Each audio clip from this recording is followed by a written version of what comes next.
বাংলাদেশের স্বাধীনতা অর্জনের ৫৪ বছর পর ঢাকা ইসলামাবাদের মধ্যে প্রথম পররাষ্ট্রমন্ত্রী পর্যায়ের বৈঠক বলে দিচ্ছে দুই দেশের সম্পর্কেও বাঁকবদল ঘটেছে। জুলাই গণঅভ্যুত্থানের পর হাতে হাত রেখে এগিয়ে চলেছে দুই দেশ। রাজধানীর প্যান প্যাসিফিক সোনারগাঁওয়ে সকাল ১০টায় পররাষ্ট্র উপদেষ্টা তৌহিদ হোসেনের সঙ্গে বৈঠকে বসেন পাকিস্তানের উপপ্রধানমন্ত্রী ও পররাষ্ট্রমন্ত্রী ইসাক দার।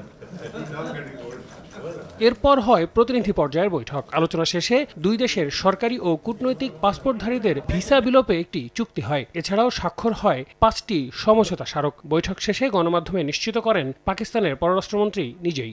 We also signed today one agreement and 5 MOUs.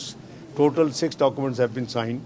And I think it's a great beginning. পাকিস্তানের সঙ্গে দ্বিপাক্ষিক সম্পর্কের প্রশ্নে সবসময় উঠে আসে ৭১ প্রসঙ্গ। গণহত্যার দায় স্বীকার ও বাংলাদেশের কাছে ক্ষমা চাওয়া নিয়ে কোনো আলোচনা হয়েছে কিনা এমন প্রশ্নের জবাবে ইসাক দার বলেন, ৭১ কোনো অমীমাংসিত ইস্যু নয়। 1974, first time that issue was resolved in writing. The document is historic and is available for both countries.